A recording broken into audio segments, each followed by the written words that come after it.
प्यारे बच्चों, आपका मेरे चैनल भगवान जीआईसी पोरदार में हार्दिक स्वागत है।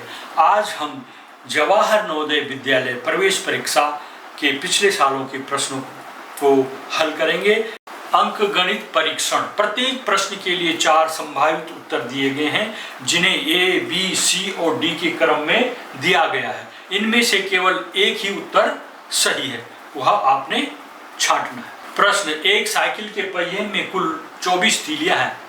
2 संलग्न तीलियों के बीच का कोण है 10 डिग्री, 15 डिग्री, 24 डिग्री या 30 डिग्री। एक साइकिल के पहिए में कुल 24 तीलियां होती हैं। एक पूर्ण वृत्त में कुल 360 डिग्री होते हैं, 360 अंश होता है उसमें। इसलिए 2 संलग्न तीलियों के बीच का कोण निकालने के लिए 360 अंश को जो तीलियों की संख्या है 24 उससे भाग करना हो। यहाँ पर कुल 24 कोण बनेंगे।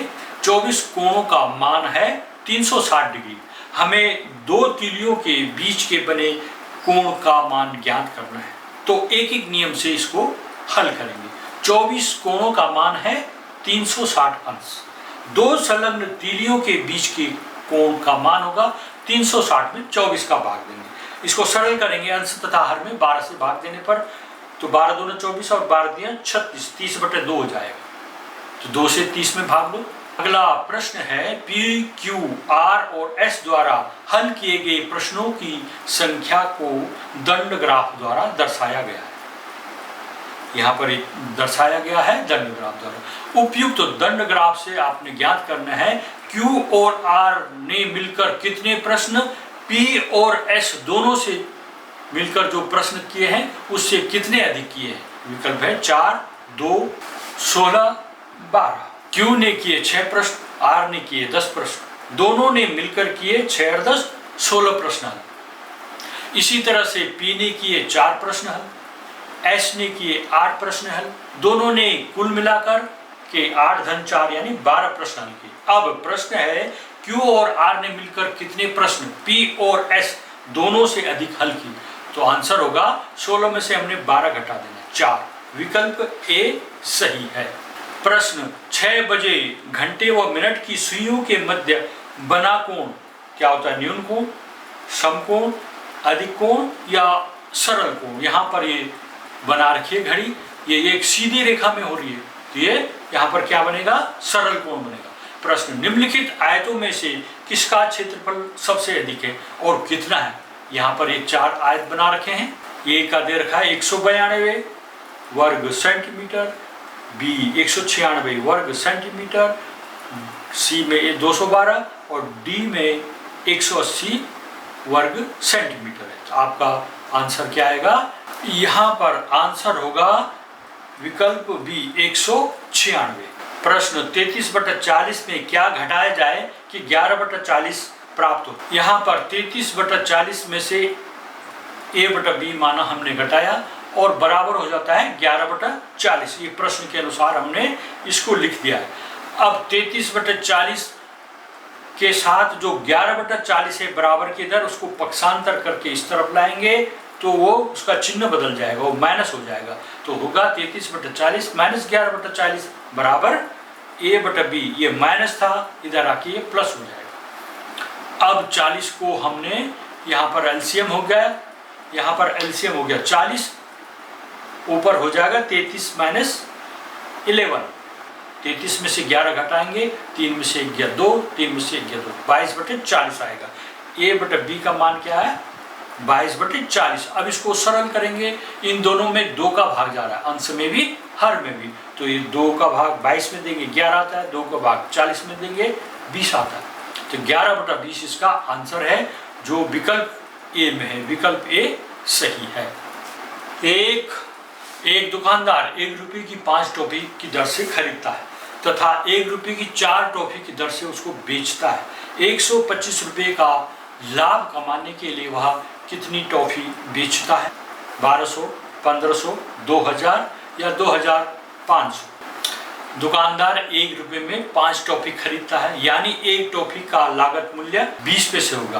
5 का भाग 1 रुपये में देना ना, 5 टॉफी खरीदता है 1 रुपये में, 1 टॉफी खरीदेगा 1/5 रुपये में, 5 का भाग 100 में देंगे 20 आता है, यानी 20 पैसे में एक टॉफी आती है, वह 1 रुपये में 4 टॉफी बेचता है, यानी एक टॉफी का विक्रय मूल्य क्या होगा, 4 का भाग 100 में देंगे 25 आता है, विक्रय मूल्य हो गया 25। प्रति टॉफी लाभ होगा 25 में से 20 घटा देना है, 5 पैसे उसका लाभ होगा। लाभ के लिए आवश्यक संख्या, कुल लाभ चाहिए उसको 125 रुपये का, तो लाभ प्रति टॉफी को टॉफी की संख्या से हमको गुणा कर देना है। तो 125 रुपये लाभ कमाने के लिए उसको 5 पैसे को टॉफियों की संख्या से गुणा करना है। इससे हमें संख्या, टॉफी की संख्या ज्ञात हो जाएगी। टॉफी की संख्या होगी 125 बटे 0.05। इसको जो भाजक है, जिससे भाग दिया जा रहा है, उसको हम पूर्ण अंक में बदलेंगे।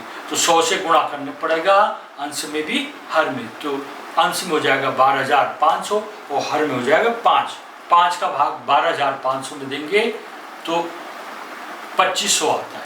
इसलिए दुकानदार को 125 रुपये का लाभ कमाने के लिए 2,500 टॉफी बेचनी होगी। प्रश्न, एक वर्गाकार पार्क की भुजा 50 मीटर है, इसमें अंदर की ओर 2.5 मीटर चौड़ा पथ बनाना, रास्ता बनाना। इस पथ को समतल करने पर 10 रुपये प्रति वर्ग मीटर की दर से कितना व्यय हो गया, नहीं खर्चा कितना आएगा। तो ये चित्र बना रखा है इसमें, इस तरह से ये वर्गाकार पथ है। एक वर्गाकार पार्क की भुजा है 50 मीटर, तो उसका क्षेत्रफल होगा भुजा का स्क्वायर। तो 50 का स्क्वायर कितना होता है, 2,500 वर्ग मीटर।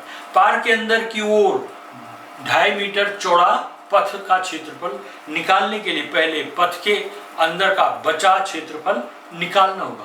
पार्क के अंदर की बची भुजा क्या है, 50 मीटर में से 2.5 मीटर इधर और 2.5 मीटर ऊपर, यानी 5 मीटर घटा देना 50 में से, 45 मीटर आएगा।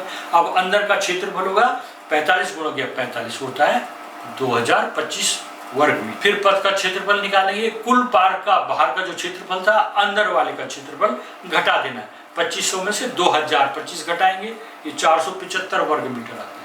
महत्वपूर्ण तथ्य है कि पथ को समतल करने पर प्रति वर्ग मीटर 10 रुपये व्यय होगा, अतः कुल व्यय होगा। पथ का क्षेत्रफल में प्रति वर्ग मीटर जो खर्चा है उसको गुणा कर देना है। 475 को 10 से गुणा करेंगे तो 4,750 रुपये का खर्च आएगा। अतः इसका आंसर है विकल्प बी। विकल्प बी सही है। टीना ने एक स्कूटर 55,000 रुपये में खरीदा। उसने 3,400 रुपये स्कूटर की मरम्मत पर खर्च किए और स्कूटर अपने मित्र को 56,030 रुपये में बेचा। उसको लाभ हुआ या हानि। यहाँ पर खरीद मूल्य है 55,000 रुपये और मरम्मत किया उसने, उसमें भी खर्चा लगा होगा, उस पर लगा 3,400 रुपये। तो कुल उसने कितना खर्च किया, 55,000 में 3,400 जोड़ देना, कि ये हो गया 58,400। विक्रय मूल्य है 56,030 रुपये। अब तुलना करते हैं। यदि विक्रय मूल्य लागत मूल्य से अधिक हो तो लाभ होता है, यदि विक्रय मूल्य लागत मूल्य से कम हो तो हानि होती है। यहाँ पर क्या हुई, हानि। 56,030 छोटी संख्या है और 58,400 बड़ी संख्या है, तो यहाँ पर हानि हुई, यानी टीना को हानि हुई। हानि लागत मूल्य माइनस विक्रय मूल्य। 58,400 में से 56,030 घटा देना है, 2,370 आता है। अतः टीना को 2,370 रुपये की हानि। विकल्प भी सही। प्रश्न, 5/22 7/22 माइनस 3/22 प्लस 9/22 माइनस 1/22 को सरल करने पर प्राप्त होता है। इसको हम सरल करेंगे। 5/22 धन 7/22 धन 9/22, इनको एक तरफ लिख दिया और माइनस वालों को उसके बाद लिख दिया। 3/22 माइनस 1/22। अब सबके हर में 22 है तो एक बार 22 लिख देंगे, एलसीएम हो गया। और ऊपर अंश की संख्याओं को लिख देंगे चिन्ह सहित। 5 + 7 + 9 - 3 - 1। अब इनको जोड़िए, पहले प्लस प्लस वालों को इधर जोड़िए, माइनस माइनस वालों को जोड़िए। 7/12 9 21, अरे 3 और 1 4, 21 - 4 हो गया बटे 22। 21 में से 4 घटाएंगे 17 आता है। 17/22 इसका आंसर हो। विकल्प बी सही है। अगला प्रश्न यहाँ पर है 18 - मंझला 16 - 5 - 4 और ये रेखा कोष्ठक है 4 - 1 के ऊपर और फिर इन कोष्टकों को हमने बंद कर दिया। इसको हल करने के लिए सबसे पहले जो बार लगा रखा है ऊपर रेखा डंडी लगा के उस वाले को हल करते हैं, बाकी को सेम लिखना है। 8 minus 18 minus 16 minus 5 minus 4 minus 1 को क्या कर देना, घटा देना। 4 में से 1 घटाएंगे 3 आ जाएगा। इस तरह से दूसरे लाइन में, तीसरी लाइन में देखो 8 माइनस 18 माइनस 16, यहाँ 5 में से 3 घटाना। अब छोटा कोष्टक है उसको हल करते हैं, उसके अंदर की संख्याओं को। तो 5 में से 3 घटा के 2 आ गया। अब हमने मंझला कोष्टक के अंदर की संख्याओं को हल करना है। ये हो जाएगा 8 माइनस 18 माइनस 16 माइनस 2, 16 में से 2 घटा के 14 हो गया। तो संख्या आएगी 8 माइनस बड़ा ब्रैकेट शुरू 18 माइनस 14 ब्रैकेट क्लोज। अब ब्रैकेट बड़े ब्रैकेट को हल कर दो। 18 में से 14 घटा के 4 आ गया। यह है 8 माइनस 4, अर्थात 8 में से 4 घटा के कितना आया, 4। विकल्प सी सही है।